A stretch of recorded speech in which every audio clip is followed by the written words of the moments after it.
बिस्मिल्लाहिर्रहमानिर्रहीम, अस्सलाम वालेकुम। मैं शाहिद सकलैन हूँ। आप मुझे मेरे यूट्यूब चैनल फेसबुक पेज पे देख रहे हैं। आज 5 मई है और पीर का दिन है। 27 अप्रैल को रात तकरीबन 11:15 बजे के करीब हाई कोर्ट के एक सीनियर वकील को उनके घर के सामने बड़ी बेदर्दी से गोलियां मारकर कत्ल कर दिया जाता है। ये एक ब्लाइंड मर्डर होता है और कहा यह जाता है, जो FIR कटवाई जाती है उनके बेटे की मुद्दत में, कि जी रॉन्ग साइड से मोटरसाइकिल सवार आए, उन्होंने फायरिंग की और फायरिंग के नतीजे में जो है मेरे वालिद की मौत वाक़या हो गई। बहुत ही अफसोसनाक वाक़या। उसके बाद जो है पुलिस इस मामले को इन्वेस्टिगेट करती है और इन्वेस्टिगेट करने के बाद पुलिस इस नतीजे पर पहुंचती है कि इस वकील को किसी और ने नहीं बल्कि इसके अपने इसी मुद्दई बेटे ने, जो FIR में मुद्दई बना हुआ था, जो कि 9वीं जमात का तालिब इल्म था, उसने जो है अपने बाप को बड़ी बेदर्दी से जो है वो कत्ल किया है। पुलिस जो है उसको गिरफ़्तार करती है और गिरफ़्तार करने के बाद जो है उससे जब तफ्तीश करती है तो वो इतराफ़ जुर्म कर लेता है। बेटे की और बाप की तस्वीर मैंने थंबनेल पे लगा दी हैं, लेकिन जो वजह अभी तक सामने आई है, 2 दिन की कस्टडी थी उसकी, जो अभी तक वजह सामने आई है वो बड़ी अफसोसनाक है। 2 वजूहात सामने आई हैं, मैं दोनों आपके सामने रखूँगा और आपने ख़ुद फैसला करना है, क्योंकि पुलिस भी अभी तक किसी ख़ास नतीजे पे इसलिए नहीं पहुँची कि पुलिस का कहना है कि अभी हमने मज़ीद रिमांड लेना है और रिमांड लेने के बाद हम क्लियर कर पाएंगे, क्योंकि ये 2 मुख्तलिफ़ बातें हमारे सामने आ रही हैं। अगेन ये कहूँगा कि वीडियो करने का मकसद ही वालिदैन है।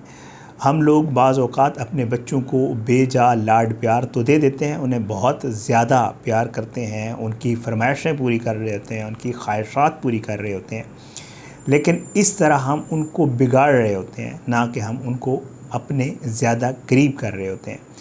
ये वाक़या आप सुनिएगा, उस लड़के ने क्या वजूहात बताई हैं, क्या वजूहात सामने आई हैं, इसके ऊपर बात करेंगे। बहरहाल जी, जैसे मैं आपको पहले अर्ज़ कर चुका हूँ, ये सीनियर कानूनदान हैं जी, हाई कोर्ट के वकील थे। ये पेशावर का नवाही इलाका है इनकलाब, यहाँ पे ये वाक़या पेश आया। और जैसे मैं आपको पहले अर्ज़ कर चुका हूँ कि जी मियाँ जमाल शाह साहब इन वकील का नाम था और ये सीनियर कानूनदान थे पेशावर हाई कोर्ट के। इनके साथ ये वक़ूआ हुआ और 27 अप्रैल को रात 11:15 के आसपास। अब जब पुलिस इस मौके के ऊपर पहुंची तो पुलिस ने इसके बेटे से पूछा कि वक़ूआ कैसे हुआ है। बेटे ने वही बताया जो मैं आपको पहले बता चुका हूँ, रिपीट नहीं करता। लेकिन पुलिस ने जब वहाँ पे शवाहिद वगैरह इकट्ठे किए तो पुलिस का ये कहना है, क्योंकि अब इसके ऊपर जो है बाकायदा तौर पे SP साहब जो है उन्होंने प्रेस कॉन्फ्रेंस भी की है और बाकी ख़बरें भी आई हैं, और जो मुझे पता चला है वो आपके सामने रख देता हूँ। वो कहते हैं कि जी इसके बेटे ने, जो मैं आपको बता चुका हूँ कि जी मोटरसाइकिल सवार आया, उन्होंने ये सारा कुछ किया, वो कहते हैं कि उसने ये बताया, लेकिन हमने जब शवाहिद इकट्ठे किए तो वाज़े नज़र आ रहा था कि ये कोई बाहर का मामला नहीं है, बल्कि लग ये रहा था। उसका बेटा कहता था 2 गोलियाँ चलाईं, 2 गोलियाँ नहीं थी। फिर उसके बेटे ने कहा कि जी उन्होंने गाड़ी में बैठे हुए फ़ायर किया। पुलिस वाले कहते हैं कि जी जब हमने चेक किया तो उनके सर के पीछे से फ़ायर लगा हुआ था। तो जो बेटे के बयानात थे और जो वहाँ पे शहादतें थी, सामने जो नज़र आ रहा था वो मुख्तलिफ था। पुलिस कहती है हमें शक हो गया, लेकिन फिर भी क्योंकि उसका वालिद फौत हुआ था, ख़ुद वो मुद्दई था, तो हमने ज़्यादा उसको नहीं छेड़ा और हमने अपने तय जो है वो तफ्तीश जारी रखी।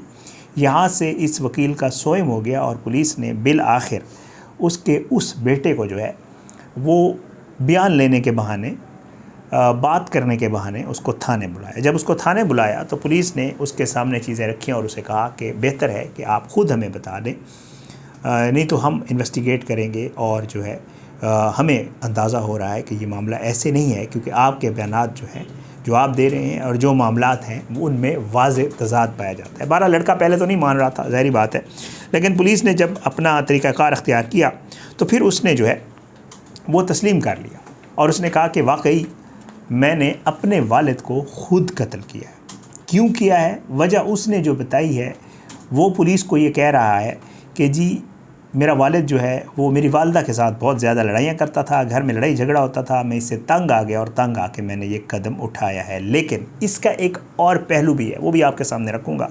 ये दोनों ज़ाहिर बात है वालिदैन की तरबियत, प्यार, बेजा लाड प्यार और ये सारी चीज़ें इसमें हैं, ज़ाहिर है इन्हीं पर मैं बात करने के लिए ये वीडियो कर रहा हूँ।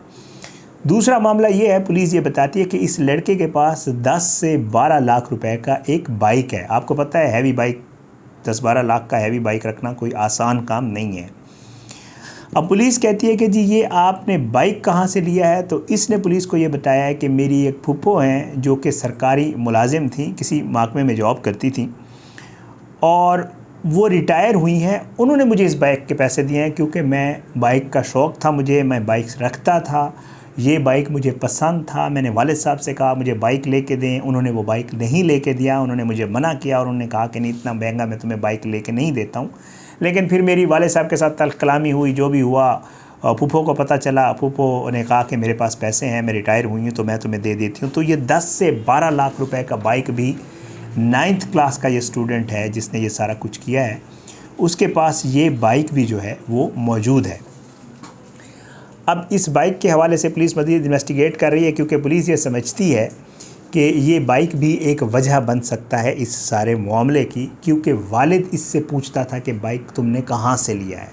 पुलिस ये देख रही है कि वाकई क्या इसको उस फूफी ने पैसे दिए हैं या इसने पैसे कहीं और से लिए हैं, ये भी एक अलग से एक एंगल है इस मामले का।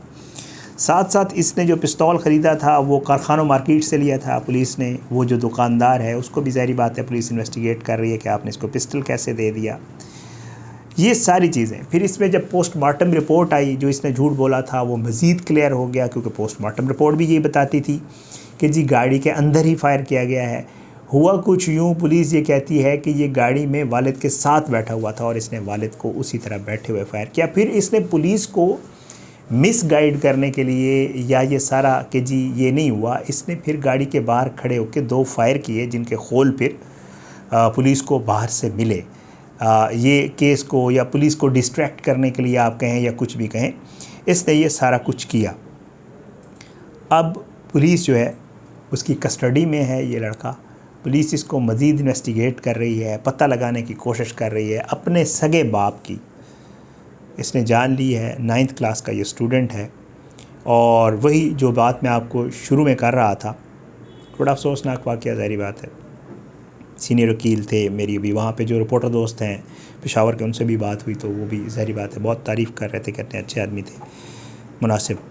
तो जो मैं शुरू में आपको बात कर रहा था वो यही कि जी वालिदैन जितने भी केसेस हमारे सामने आ रहे हैं, बच्चों का ख्याल ना रखना, ना पूछना उनसे कि उन्होंने ये चीज़ कैसे ली है, कहाँ से ली है, ये ना चेक करना कि किसके साथ उठ बैठ रहे हैं, बाहर उनकी दोस्ती कैसे है, किन लोगों से मिलते हैं, रात को किस वक्त आते हैं, क्या देख रहे हैं, क्या कर रहे हैं, हम लोगों को इस चीज़ से कोई परवाह नहीं होती।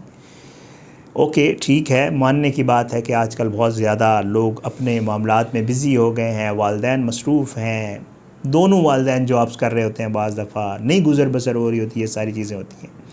लेकिन बच्चों को टाइम देना, उनसे पूछना, उनका ख्याल रखना, उन पे नज़र रखना, उनकी दोस्ती का ख्याल रखना, क्या ले रहे हैं, क्या उनके हाथ में है, कौन सा फ़ोन है, अगर है तो आपने लेके दिया है, किसी और ने लेके दिया है, किसने लेके दिया, और इतना महंगा फ़ोन अगर वो रखा हुआ है उसने तो क्यों रखा हुआ है, बाइक आपने लेके दी है या किसी ने 10 लाख की बाइक उसको 10 लाख की बाइक लेके देना मतलब हैरान कुन है।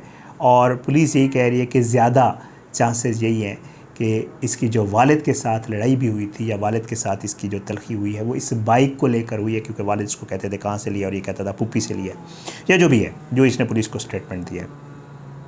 तो ये वो चीज़ें हमारे माशरे में जो सामने आ रही हैं, इन्हीं चीज़ों को लेकर मेरा जो वीडियोज़ करने का मकसद भी यही होता है कि ये हमारे माशरे के वो मामलात हैं जो हमारे सामने रोज़ हो रहे होते हैं, इनको देख के हमें सबक हासिल करना है और इन्हीं से हमने अंदाज़ा लगाना है कि किस तरह हमने अपने बच्चों को, अपने घर वालों को हमने किस तरह कंट्रोल में रखना है, उनका ख्याल रखना है, या उनसे बातचीत के ज़रिए सारी चीज़ों को जो है वो डील करना है। ओके ठीक है, हम मसरूफ़ ज़रूर हैं, लेकिन वक्त ज़रूर निकालना है ताकि बाद में इस तरह के जो नताइज सामने आते हैं वो बहुत ही खौफनाक होते हैं। इजाज़त इंशाअल्लाह अगली वीडियो में मुलाकात होगी, इसी तरह किसी मज़ीद मौजू के ऊपर आपसे बात ज़रूर होगी। अपनी दुआ में याद रखा करें, अल्लाह सबको अपनी ज़ुबान में रखे, अल्लाह मेरे समेत हम सबके बच्चों को जो है वो अपनी ज़ुबान में रखे और अल्लाह उनके हाथ से पाँव से अच्छे काम करवाए। इजाज़त इंशाअल्लाह अगली वीडियो में मुलाकात ज़रूर होगी, लेकिन बशर्ते ज़िंदगी। पाकिस्तान जिंदाबाद। अल्लाह हाफ़िज़।